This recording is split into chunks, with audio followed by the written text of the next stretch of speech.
I guess the question is what needs to be restrained. It's like, do you say no to everything, to whatever your eye wants to see, whatever your nose wants to smell? How would you know what to say no to?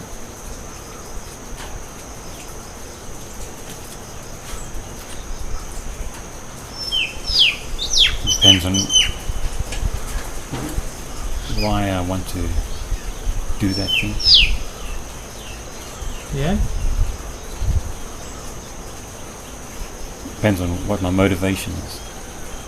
So what would then be the motivation that you should restrain things out of? If I want pleasure. Well, you always want pleasure. That's your starting point. If I don't want pain. You always don't want pain. That's the implicit starting point as well. I want to be... So whatever you do, it's done for the sake of pleasure. But see, you then trying to say no to every desire, to everything, will also be done for the sake of pleasure. So you'll be denying everything for the same reason, so it won't take you out of it. So that's the sutta, the simile of the deer herd, the bait.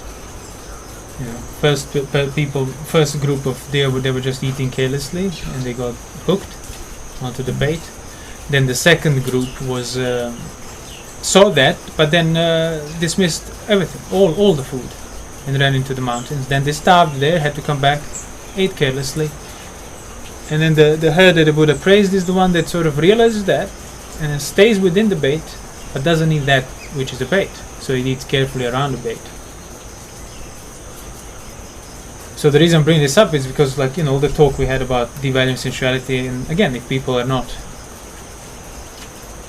well, I guess experienced or sufficiently experienced, they might fall into like, oh, I must now deny everything. I want to see this, no. I want to hear this, no. I want to taste this, no. Well, why are you saying no to everything? Do you have context on that? No, you don't. So the sole purpose of restraint is to develop context in regard to your own motivation, in regard to your own desires. You have to understand that you saying you wanting to practice restraint is rooted in the same desires. That's what Buddha meant. Desire is to be abandoned by the means of desire, craving to be abandoned by the means of craving. But not simply desire can be abandoned through the desire, or craving can be abandoned through craving. Just by craving you'll abandon craving. No. You crave for freedom from craving initially, but if you start looking at the context of your motivation, where things are rooted in, what type of intention is behind what you want to do, or what you've done, or what you're planning to do, that's then how you basically make craving redundant. And then by avoiding doing things that perpetuate craving, because not all things perpetuate craving, not all things perpetuate ignorance. Things that are rooted in lust, aversion, and distraction perpetuate craving, ignorance, and everything unwholesome. But see, lust, aversion, and distraction are not in things that you're doing. They're in your motivation that makes you do the thing for those reasons. So if you want to find lust, aversion, delusion, it's not simply by doing this and abstaining from that. It's basically by understanding whether you are doing it for the sake of lust, aversion, or distraction. So none of the lust, aversion, distraction can be in things, not even in sensual objects. And that's what Buddha said. But the Tathagata, lust, desire and lust have been removed from his mind, so the beautiful objects just remain standing there in the world beautiful, nothing else.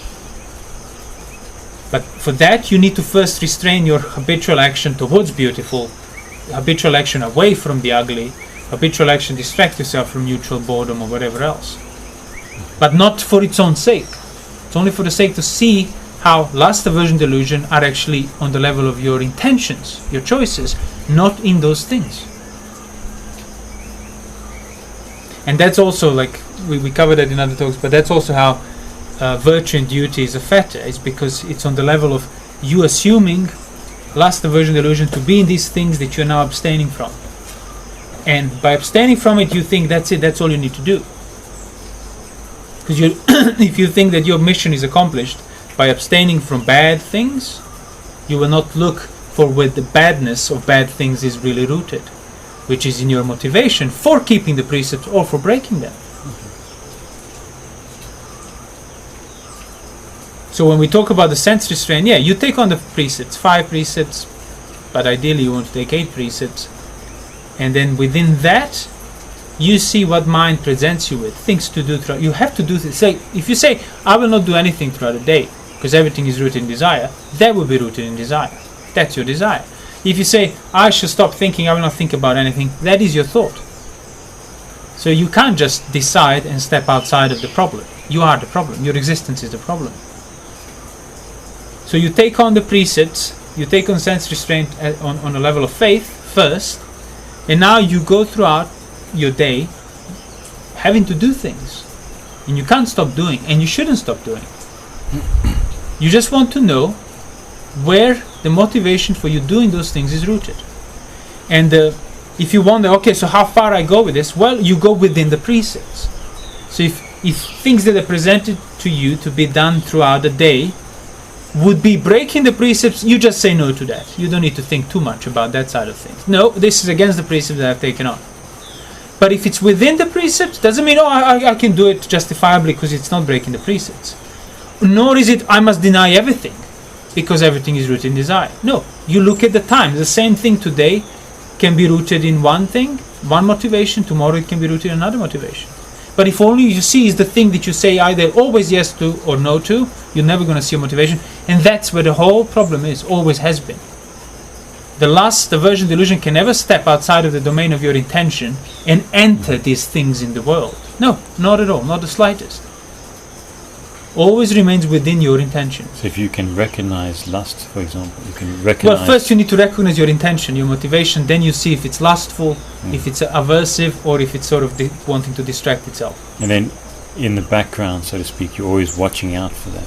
Exactly. Well, the more effort you make towards discerning it, well, the clearer the discernment will become, which means then you don't need to I must stop and figure this out. It's already just basically the flags will be there already because you developed them.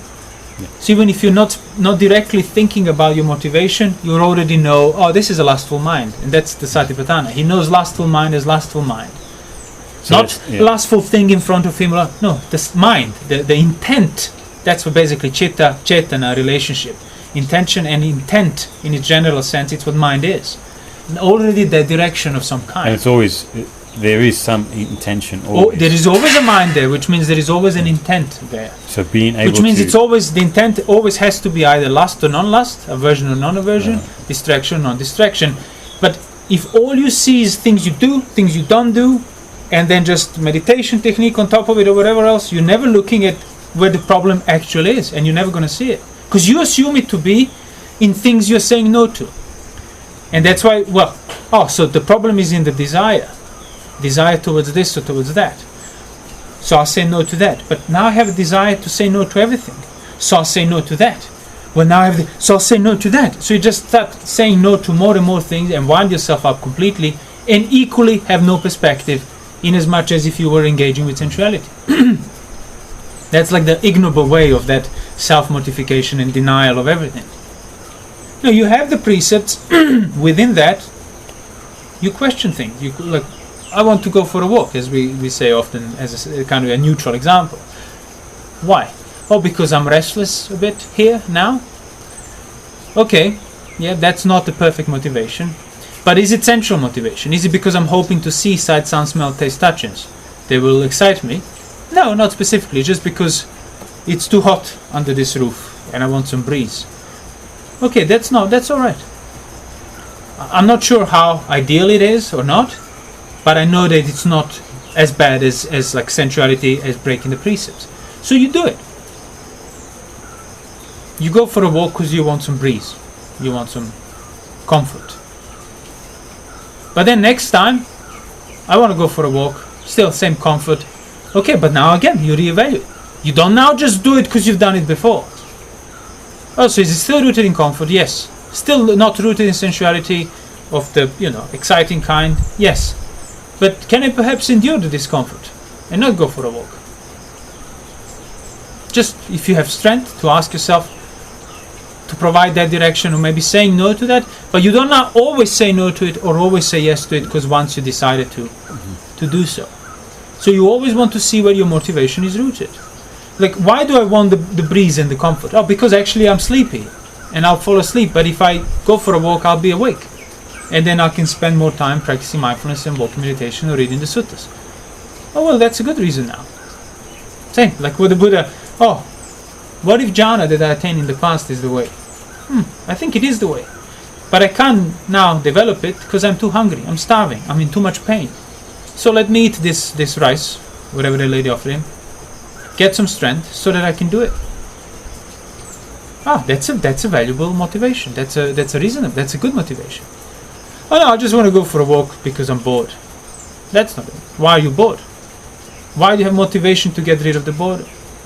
So that's what I mean. Like, I don't want, when we talk about the sense restraint, people to jump into the conclusion that you must say no to everything, because that's equally ignorable. But it doesn't mean, by not saying no to everything means I can break the precept sometimes. No, that's even worse. Sensuality is worse than asceticism. But asceticism will not take you out of will not uproot your craving and desire in itself either. That's one of the first response is giving carelessly. Second response is say no to everything. Then you go back to stuff you should have given up. And then only the response in regard to that, in that simile of the herd sutta, is the deer herd. It's like, oh wait, so if I stay within this, but I don't cross certain boundaries, and within that boundary, I discern the motivation. And then, you will know exactly when things are wholesome, when things are unwholesome, even before they come anywhere near the border of breaking the precepts. So you're always maintaining a perspective, this perspective you're maintaining perspective on your own intent, which is already every situation is already a type of intent. Mm-hmm. I intend to sit here and continue talking to you. Where is that okay, so let me ask myself now, where is that intent of mine to continue rooted? What is the end game of this, so to speak? Oh, it's recording the Dhamma talk. Okay, that's fine. But that's the thing, that you need to know how to have that perspective to be able to see your mind, your intention. And you will get to know it while you're doing things. You will get to know that perspective by first practicing keeping the precepts and practicing sense restraint. And trying by creating the boundary within which you can then discern. You can allow your mind to move left or right within the boundary, not over the boundary. And then you can see, when it moves to left, it's rooted in this. When it moves to right, it's rooted in that. To say, keeping physically precepts that will help you discern your mental. Well, no, knowing what you need to discern will help you discern on the basis of precepts. Automatically keeping the precepts will not make you discern. It will just make you keep the precepts for whatever assumed value you have. But it's a good feel to. Well, it's a necessary basis. Yeah. It's not optional. You cannot understand without having kept the precepts beforehand, as the Buddha would say. But in itself, understanding will not arise from it. So knowing that you are not supposed to stop thinking and watch the nostrils and just be mindless and adhere to this. Knowing that you are supposed to think about what is the intent behind me doing what I'm doing right now. Knowing that you're not supposed to stop doing everything. Say no to everything. Get rid of everything. But instead understand with things that are the things that are being done or things you intend to do, where are those things rooted in? What is the background of this intention I want to do? So there's a lustful intention. You see that there's a lustful intention. Well, it's not going to be like, there's a lustful intention floating in my mind. It's going to start with something specific. I heard people talking there. I want to go and see. Why? What is the intent behind your action to go and see who's talking there? Can be a million things. It can be, I don't know, other thieves or hunters came to hunt animals here, so I want to chase them off. Or it can be, maybe it's just some people that will be entertaining to talk to. So if it's that, where is that intention rooted? Well, it's rooted in me wanting basically excitement, wanting to be distracted from this neutral feeling, pretty much. I'm neither in pain nor in pleasure, but the offer of excitement of meeting other people or something, that's exhilarating to me. So that's clearly unwholesome. So then you say no to that. You endure that. But if it's on another occasion, so I will never go and talk to people now. Yeah. No, it depends on the motivation it's rooted in. So whatever you're about to do, you must question. Whatever you're about to do, whatever you are in the middle of doing, if you lose context of why it's done, you remind yourself. Because it's not a mystery. Yeah.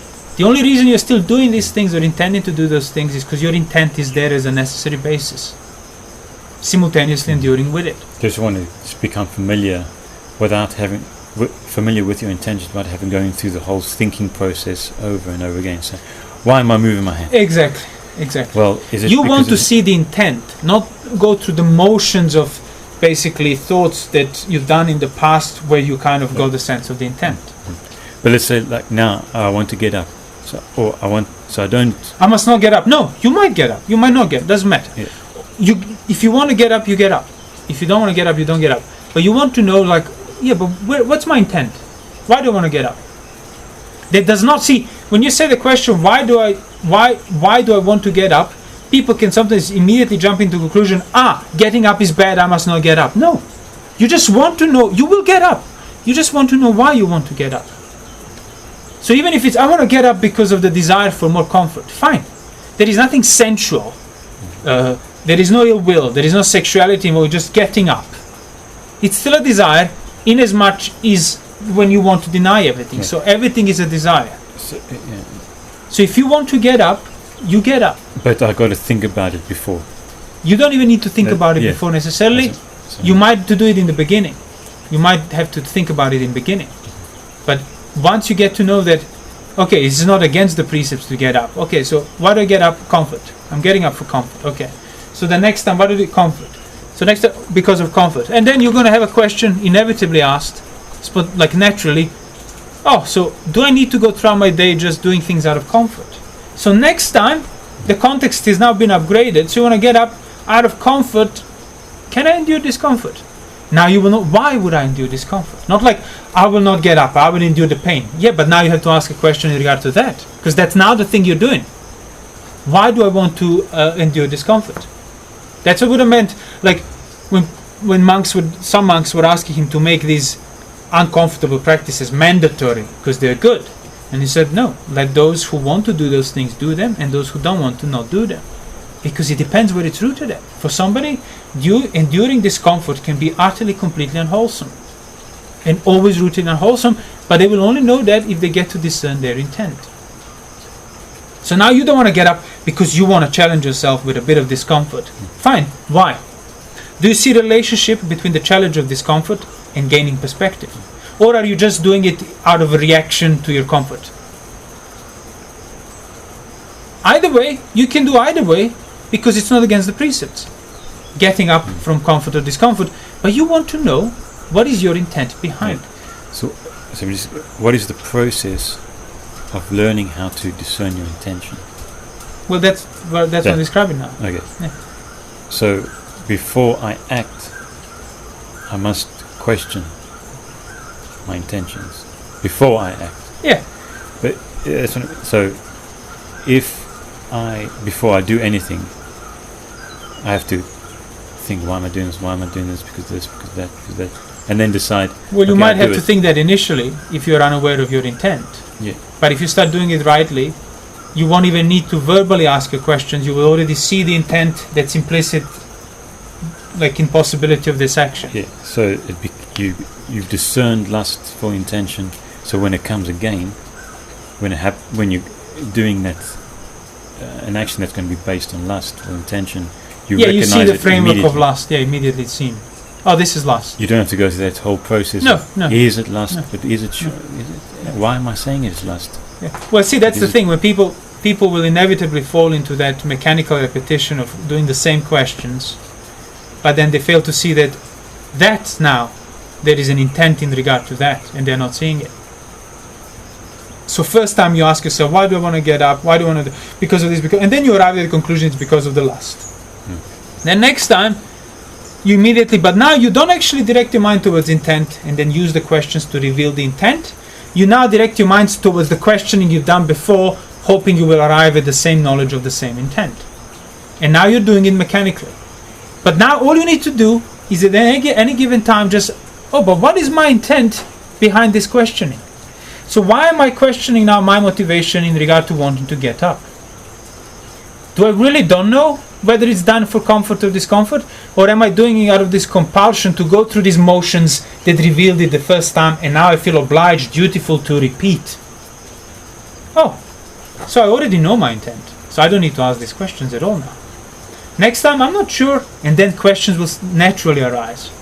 But sometimes intent is much clearer.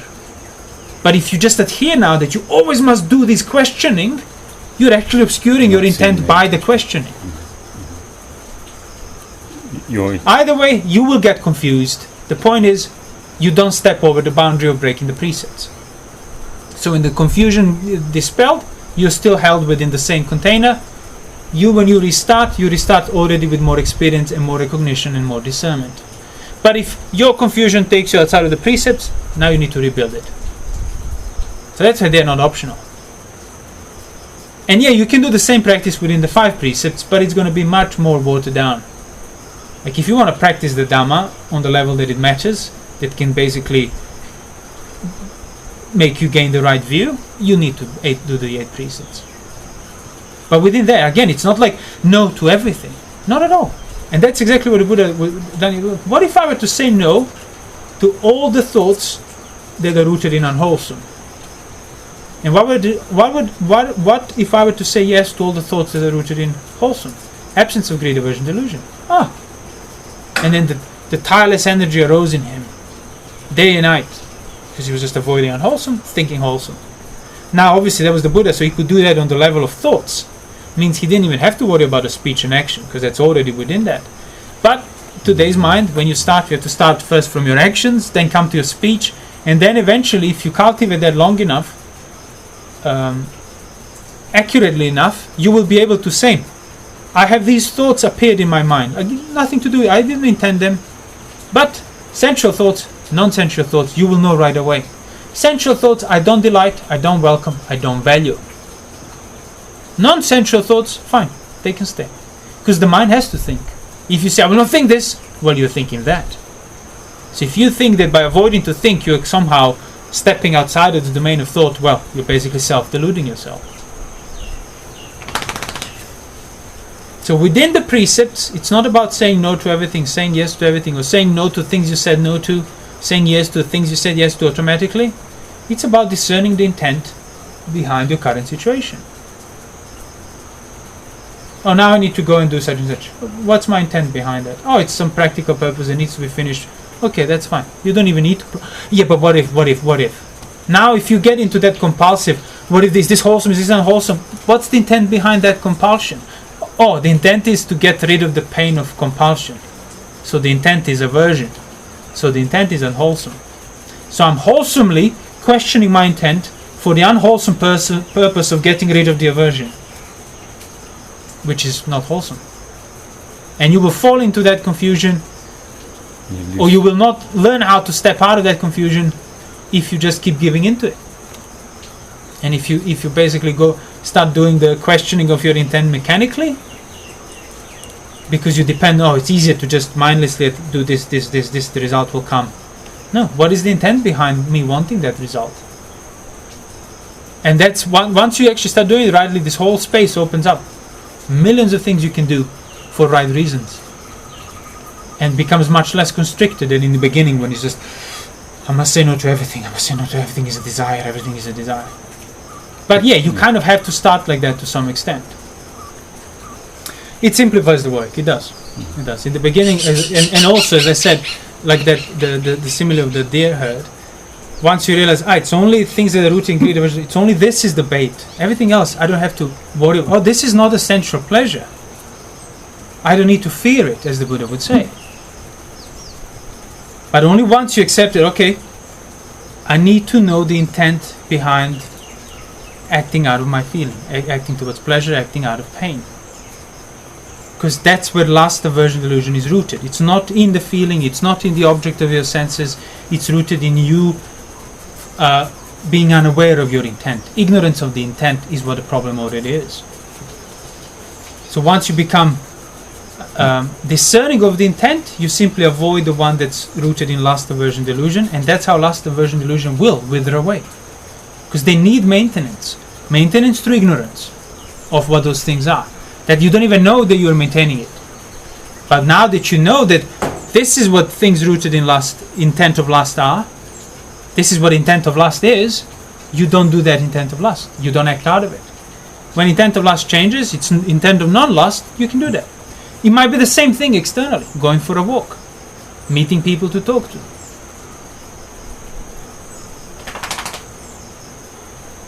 And then the lust and aversion, delusion, distraction will have to diminish.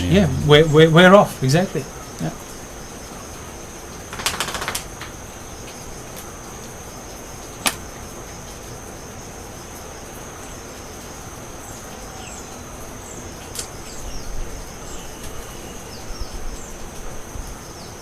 So yeah, this is just like for the purpose of people who take on precepts, sense restraint. Don't do sense restraint mechanically either, because as I said, the same, if it's within the precepts, the same thing, sometimes you need to restrain it, sometimes you don't need to, depending on the intent, not depending on the thing that you're restraining to. Oh, I will never look at anything agreeable. Yeah, but why is that? Why do you have that intent now? So do you blame the agreeable for your suffering? Oh, yes, I do. Well, that's a mistake, isn't it? Because suffering is not in the agreeable nor disagreeable. Suffering is in you either resisting it or lustfully going towards it. So suffering is in your intent. So knowing the intent on account of agreeable or disagreeable within the precepts, yeah, that's how your mind will have to develop. Right now. And if you get confused about what's my intent, just step back and see what's your intent in regard to that. And that would be your intent, the current situation intent. So that's why there is no method or motions or sets of questions you always ask. No. Sometimes you need to drill further, longer, because the intent is more obscure. But more often than not, the intent is right there, because the intent is the basis for the context for anything you're about to do, you're doing. See, like, my intent to go and talk to those people over there, I don't need to now think about getting off the chair, opening the gate, walking left, right. All of that is unified, and I'm doing it mindlessly because it's kept together by the intent to meet those people down there.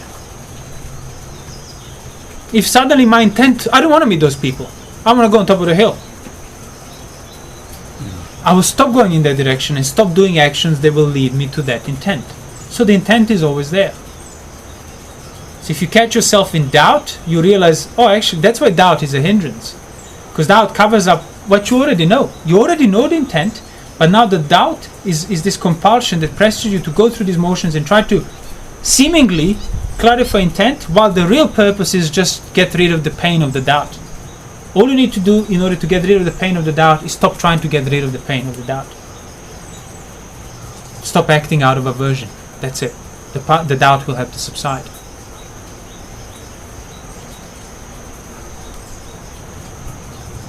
And you know that. You know the difference. Like, oh, I'm questioning my intent like this. I'm arriving at a conclusion, but then it's sort of, you overdo that, and now it becomes emotional. Like, I have this compulsion to keep questioning, to keep repeating the question and keep finding the same answer. Well, now you're just acting out of compulsion. You're not looking for the intent. You're just trying to get rid of the discomfort, which means you're completely unaware of that intent.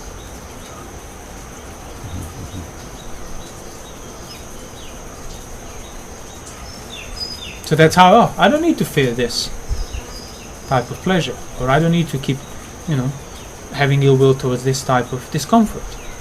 You can actually, you become relaxed within the precepts, within sense restraint, because now you know the motivation, always. The intent is there, visible, clearly. And it's like knowing the mind. Knowing lustful mind is lustful mind, non-lustful is non-lustful, elated is elated, depressed is depressed. No, it's there as a container, as a context. Neither pleasant nor unpleasant. And above hindrances. And not acting out of. Exactly. Not just that is lustful. But as long as I know my lustful intentions, I can still act out of it. No, that's the thing. If you know the lust is lust, you don't act. That's the effort you put in.